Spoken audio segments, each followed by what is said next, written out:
All right, everybody, welcome back to Horn Takes. It's Monday. We're going to go around the horn. Let's get into it. Texas and Kansas. Talked about it on Friday. This is a must-win for Texas for a lot of reasons, not just to go get another win, right, to keep their Big 12 championship hopes alive. But this was a big opportunity to bounce back from a really disappointing weekend. It was a big opportunity to take another step forward as a program. The opponent doesn't really matter in this type of situation. What matters is how the team responds after a disappointing home game when they got to go on the road, when they're a team that's lately hasn't been good on the road. And they were able to go on the road and just absolutely dominate the football game. Keys to the game, I thought, were establish the running game, get Ewers back on track, be disciplined but disruptive on defense, and then play a clean game. Establish the running game. They obviously did that. I talked in my prediction about them running over the top of KU, and that's what I meant by that, like really just imposing their will in the running game. They had over 400 yards of rushing in that game. Bijan had 230-something yards rushing in that game. They definitely established the running game. Get Ewers back on track. Ewers wasn't great. Again, he missed on some throws. He also had some drops again. I think he came in at about 107 yards passing, 1 touchdown. His completion percentage wasn't very good, 57%. Not sure they got Ewers back on track, but they certainly didn't put him in a position like they have a couple of times over the course of the last 4 games where they basically put it all in his hands and said, dude, you got to go win us a football game. So I think from a confidence perspective, he's back on track. We'll see. They got Baylor coming in on Friday. We'll talk about that one later in the week. Be disciplined but disruptive on defense. I thought they did a really good job of that. Jaden Daniels obviously was a little rusty. Early on, the pressure really got to him. As the game went on, he started to settle into the game a little more, started making some plays. And really, the first team defense, he didn't do anything against those guys. It wasn't until late in the game. I think he had 240 yards passing and a couple touchdowns. All that stuff happened late in the game where majority of the players on the field for Texas were backups. A lot of them not even backups, third string guys. So I thought the defense did exactly what they needed to do to put Texas in a good position to win that game. And then I said, let's play a clean game. And I think for the most part they did. I don't recall there being just a overwhelming amount of penalties in this game either way. So I think overall the keys to the game, Texas touched on almost all of them, and that's what you have to do to go win football games, right? So my prediction for the game was 31-27. I was way off on that, but I did say that they would get the running game back on track. So yeah, man, good game for Texas. Good game, good bounce back for Steve Sarkisian. I know he got a lot of backlash after the TCU game just for the play calling and just for sort of the overall position Texas was in going into that weekend and just how shitty really the weekend turned out for him. So good to see him get back on. I mean, it's really easy when you can go run the ball the way they can run the ball. And I know I've been critical of him saying he gives up on the run too early. You can't just run the ball when running the ball is working. You have to be able to run the ball all the time. You have to be able to say, we need to go run the ball and go run the ball, even if it means you don't pick up first downs. So again, big win for Texas. They've got Baylor coming in. Baylor's psyche is going to be a little interesting in this game. We'll talk about it a little later, but actually we'll talk about it right now. Let's talk about these upset alert recaps. So the last couple of weeks, I've talked about a few games that I thought teams were on upset alert. I did really well the first week. One of my upset alerts actually got upset, and the other one played a really close game that they just barely got out of alive. So let's see how we did this week. So the upset alert games that I talked about last Friday were TCU at Baylor, Ole Miss at Arkansas, USC at UCLA, and Texas at Kansas. So let's talk about the first one, TCU at Baylor. I talked about TCU coming off a very emotional win against Texas, kind of one of those moments in the season where a lot of people were already talking about who was going to be in the playoffs because you were about to get beat. A lot of people talking about Texas was going to boat race TCU. A lot of people calling for 3 touchdown win over TCU by Texas. And TCU went on the road, and Darrell K. Royal was hostile. It was not a fun place to play for them that night. They went on the road. They battled through a lot of adversity, and they found a way to win that game. And a lot of times that can be really taxing emotionally, and close games of a physical nature, the way that game was, are always taxing physically. So I was kind of concerned, could TCU get ready again and go on the road and play another game like that? And again, you know, Baylor's not a great team, but Baylor's got some weapons and they do some things well. They're good enough to beat TCU if TCU doesn't have a good effort. And man, they found a way to win again. They kicked a last second field goal. Baylor really let that game slip away. I felt like Baylor's coaches just almost, that last offensive drive just sort of felt like the game was over. There was just something about what was going on. It made me think, like, are these guys serious right now? Like, that there's no way they're not trying to get a first down. You get a first down there and the game is over.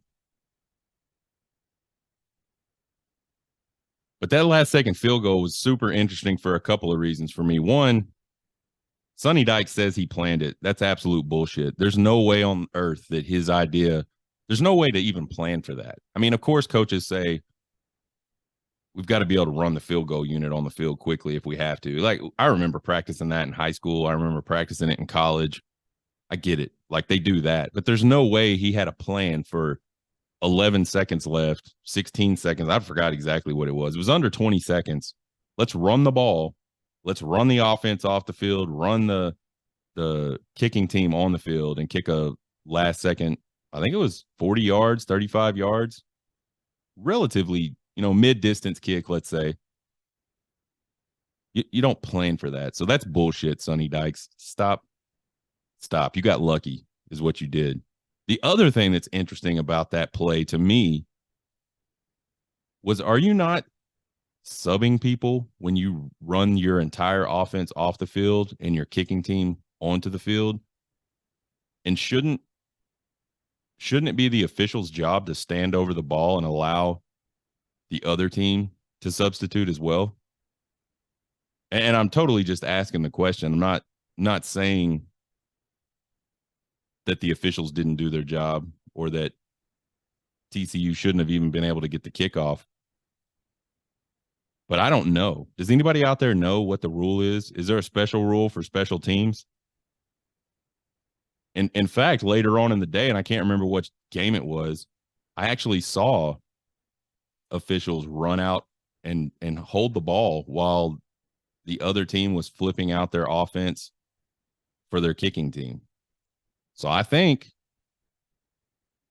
TCU not only got lucky that the clock didn't run down and run out at all, but I think they got a gift because the officials didn't do their job. I don't know. You guys let me know. hornfanspodcast@gmail.com. I'm sure this will be up on TikTok. It'll be up on YouTube. Let me know what you guys think.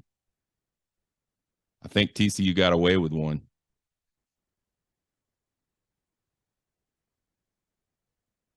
But anyway, they were one of my upset alert picks. They almost got upset. Ole Miss at Arkansas for the second week in a row. I talked about Fayetteville being just a tough place to play and visiting teams not wanting to go there.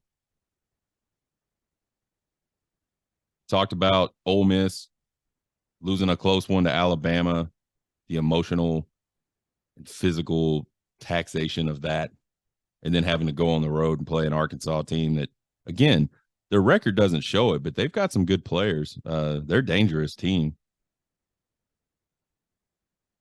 And not only did Ole Miss get upset, they got absolutely trounced. 40-12, or I think it was 40-12. A lot to not a lot was the score of that game. And Ole Miss just didn't show up. Or maybe they did show up. Maybe that's Ole Miss.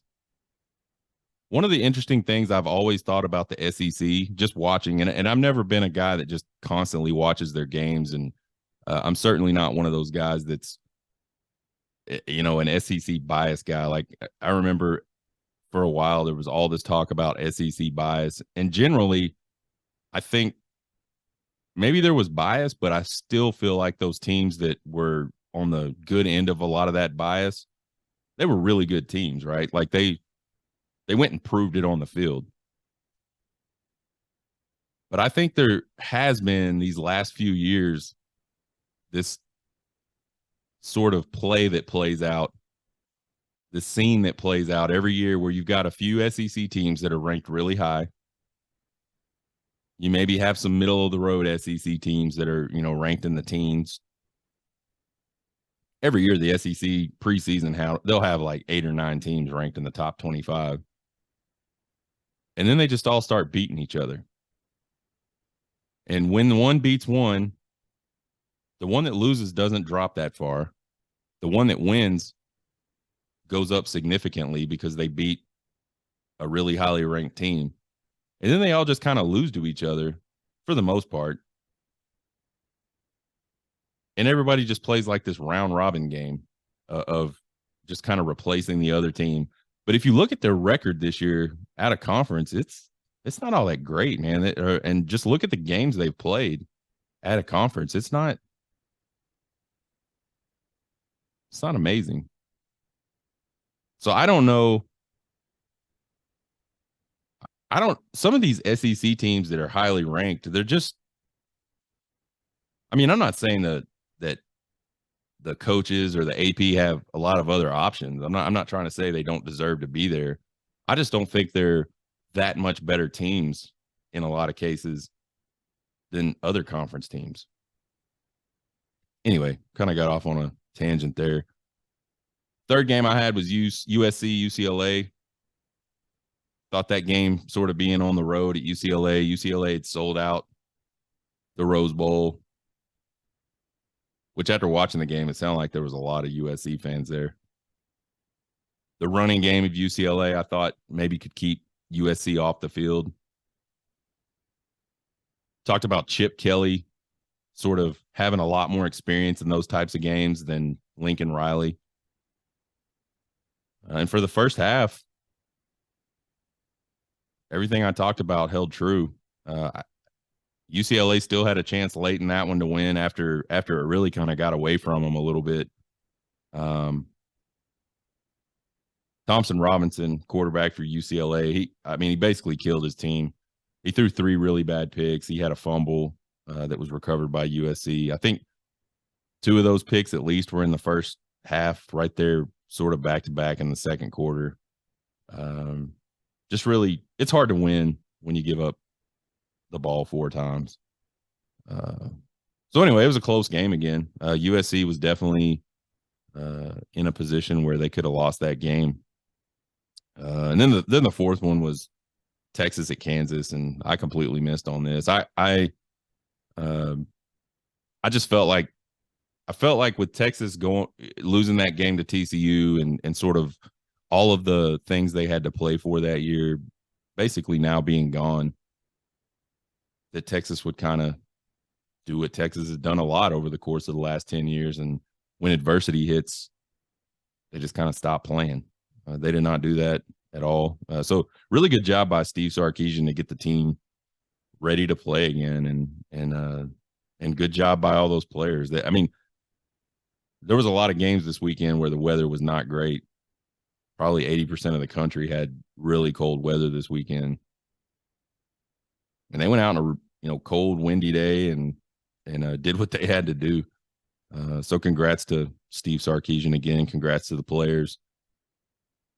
Made me miss on that one pretty hard, but that's all right. I'm still really good on these, so I'm going to keep doing them. We'll keep doing upset alerts.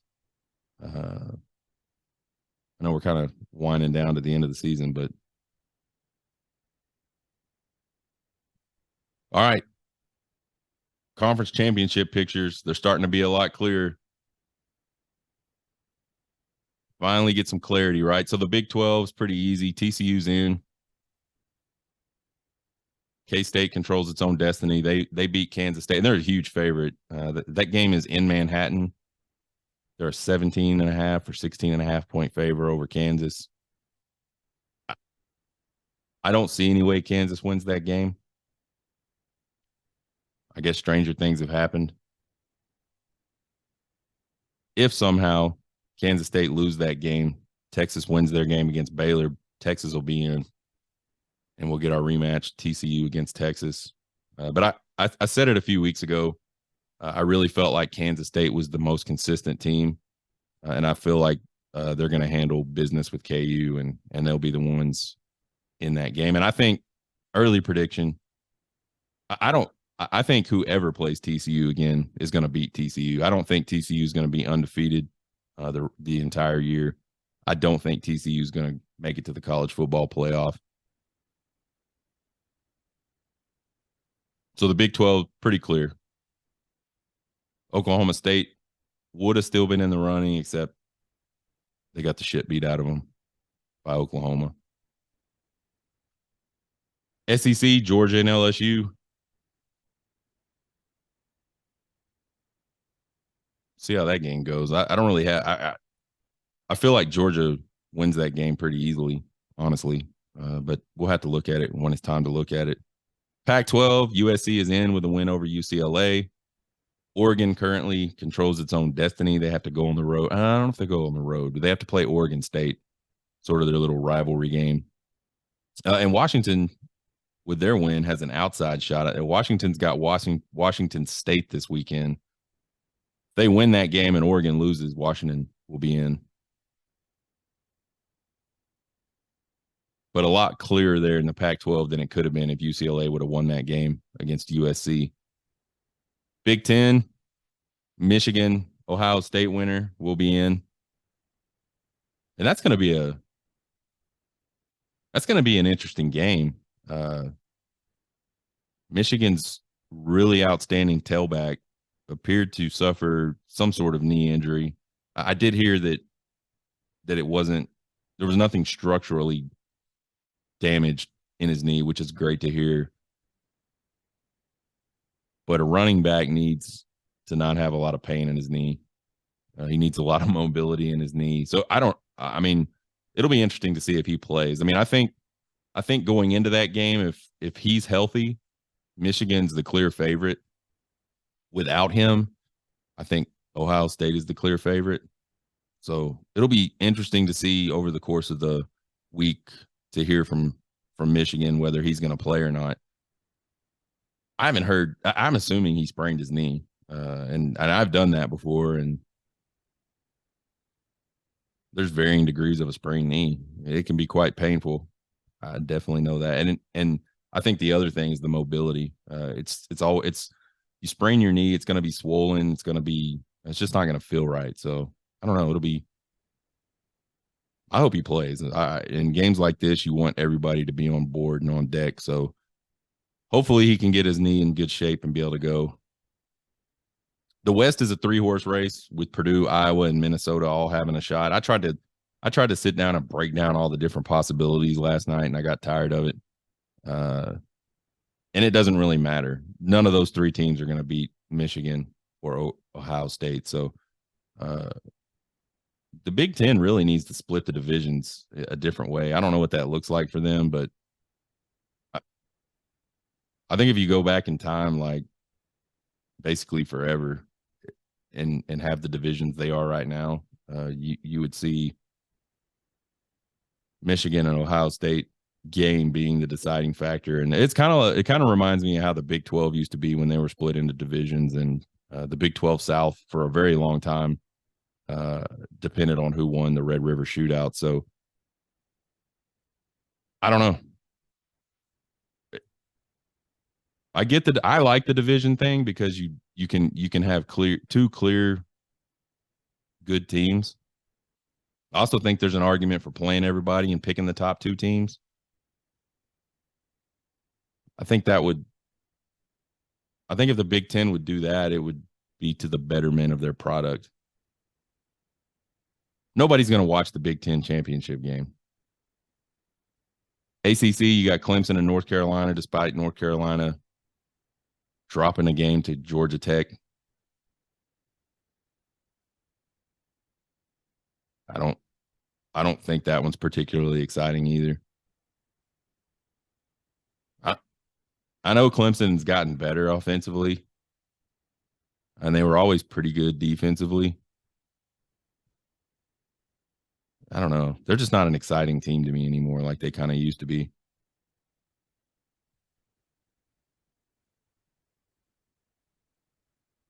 College football playoff picture changed a lot.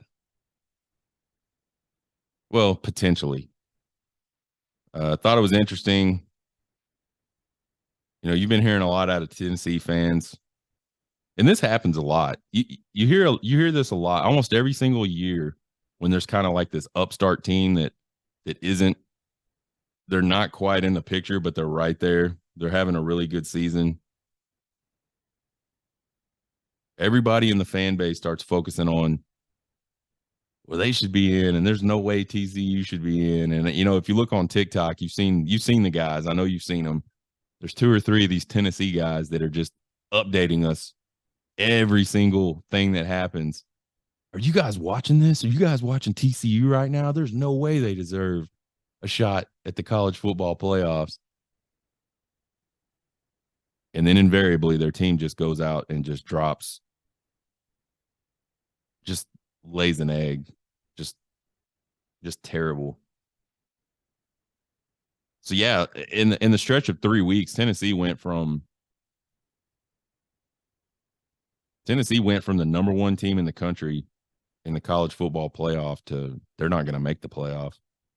And now, unfortunately, I don't know I don't know who they play this week.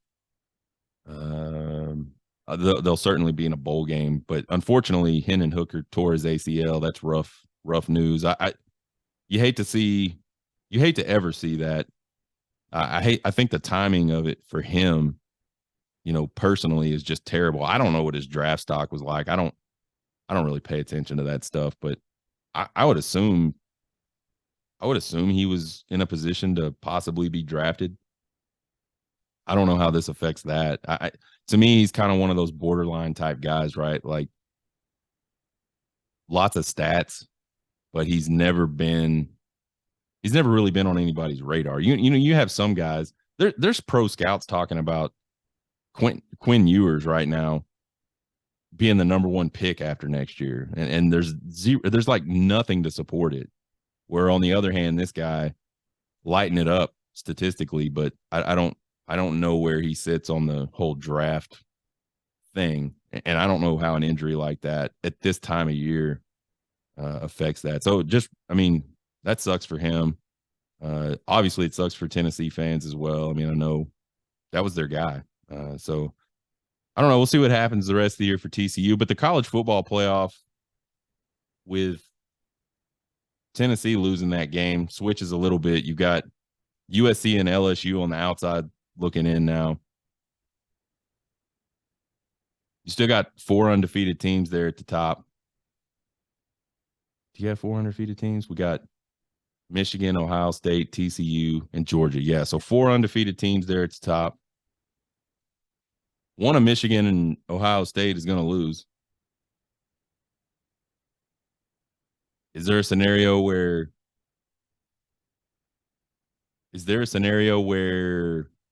the Big Ten gets the SEC treatment, like we've seen over the past few years, where even the team that doesn't win the conference championship gets in, or maybe a team that loses the conference championship game still gets in. Could the Big Ten get two teams this year? Could that push USC and LSU out of the picture, even with one of those teams losing? The other scenario is who all gets in if say USC wins the pack, which I think is pretty reasonable. And let's say LSU plays a really close game against Georgia in the actually I think LSU doesn't win the championship game. There's no way they can get in. So we'll scratch that one. LSU's got to win to get in, and they need some help, I think. USC is a different story, though. Let's say Michigan or Ohio State, one of those teams is going to lose. Does USC jump over one of those teams? Even in a close game? Like, let's say Michigan State, or let's say Michigan and Ohio State is like a really competitive game, like ultra competitive, not low scoring, but not just like shootout. So you can play the whole defense angle. Let's say it's 28-27 or something. Does a close game like that get does a close game like that get the loser in, or does USC just jump because they're the Pac-12 champion? I don't know the answer. I don't think it's necessarily going to matter because I think TCU is going to lose. I said that earlier. I mean, I know they keep winning, and they're a good team. Like obviously they're a good team. They're 11-0, and they found like every single way to win a game. You can win a game this year. I just don't think they're that good. I don't know. We'll see. I really do think TCU loses the rematch with whoever they end up playing in the Big 12 championship game.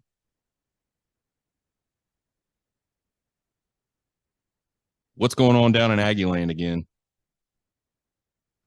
I'm sure most of y'all saw the picture of Kyle Field in the second half.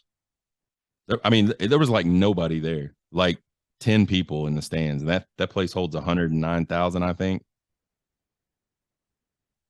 They eke out a win 20-3 over 1-10 UMass. UMass has got to be like one of the worst teams in college football. I don't know. I don't understand. I don't see how they don't fire that guy. I don't see how you can keep that guy. I mean, financially it's going to hurt to get rid of that guy, but if your goal is to, be a good football program, Jimbo Fisher ain't your guy. It is insane the ups and downs of this program over the course of the last roughly 365 days.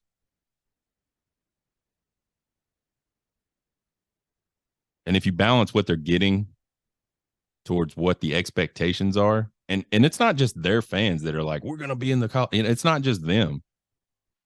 The media every single year is like, they're going to be in it. This is the year they're going to win the SEC West.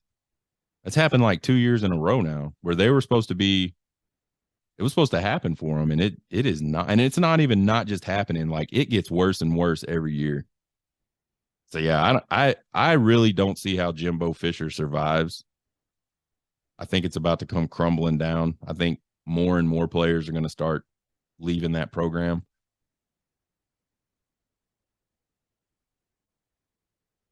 It's rough. Can't sell your soul to the devil sometimes. It doesn't always work out, I guess. Bedlam. We didn't preview Bedlam, and I kind of just forgot that one, oddly enough. I watched most of it. It was pretty terrible. Spencer Sanders had 4 turnovers in that game. And it was really the big difference in the game. I think, Oklahoma got a 28-point first half lead basically off turnovers. And then Oklahoma State just kind of chipped their way back. Couldn't get close enough to win the game. I don't know. I don't know. I'm not overly surprised that Oklahoma was able to win that game. It was at home, and anything can happen at Bedlam. I am kind of surprised Spencer Sanders wet the bed the way he did. Tennessee got drummed. We talked about that a little bit. That's a tough one. Tough one for Tennessee fans. I don't think a lot of people expected that. I don't think a lot of people, nobody expected that. Nobody expected them to give it 63 to 31 or whatever it was. But I don't think anybody thought there was much of a chance Tennessee was going to lose that game at all. Their defense is just bad trash. And that's the only way to it's the only way to describe it.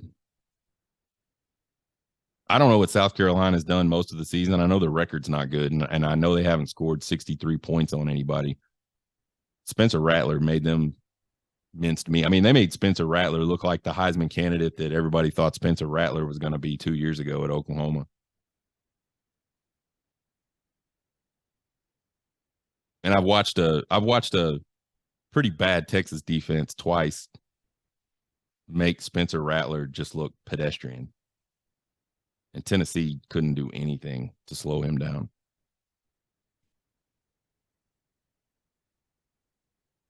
Matt Campbell's an idiot. I don't know if you guys watched the Texas Tech at Iowa State game, but he had two chances at the end of the game inside the 5-yard line to kick a field goal. And I know it was cold and just completely shitty weather up there. But with 5 minutes left, or excuse me, in the fourth quarter, you get the ball inside the 5. You got your 3 cracks to get it in the end zone. You didn't do it. Kudos to Tech's defense. They turned them out twice. But Matt Campbell, just kick the damn field goals. You win that game. I used to be a big Matt Campbell guy. I used to think, man, he does a lot with nothing. He's obviously fiery, cares about his players. And I still think those things. But coaching, he's an idiot. He's just not good. So I think it's time to put the myth to bed that Matt Campbell is like this great coach. I do think he's a great motivator. I do think he can, bring in his type of kids and get them to play for him and for each other. And they do better than they should with the talent they have. So on that point, Matt Campbell is Matt Campbell. I just sort of always conflated that with his coaching ability, and his coaching ability is ass. Sorry, Matt. Let's talk about these quick rebuilds. There's always been this talk going on about, especially from a Texas fan perspective, you've got these teams that in year 2 or in year 1 are doing amazing things. You got Tennessee, you got TCU this year, you got who else? Baylor a couple of years ago won the Big 12. Sure, there's other examples of coaches that have come in and just completely and quickly turned around the program. But how many of those actually last?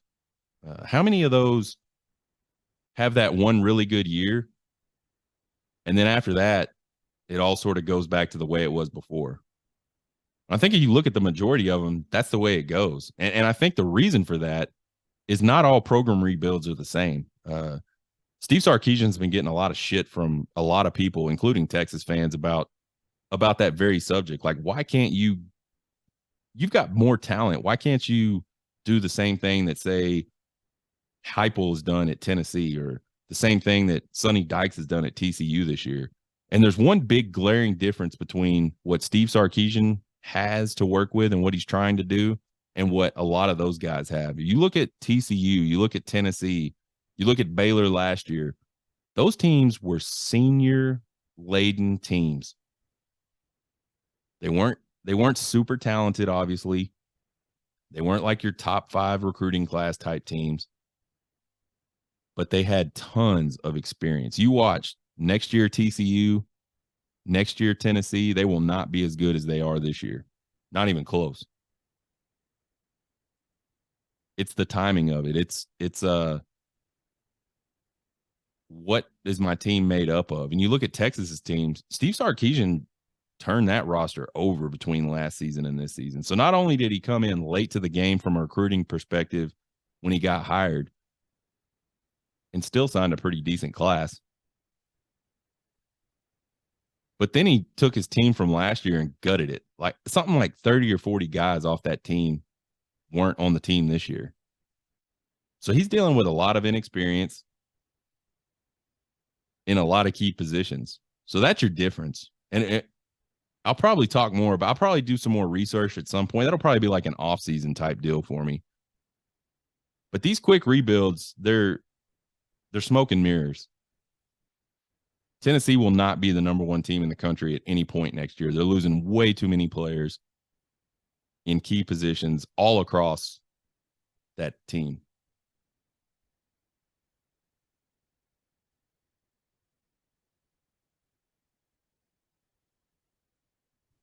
So that's Around the Horn for today.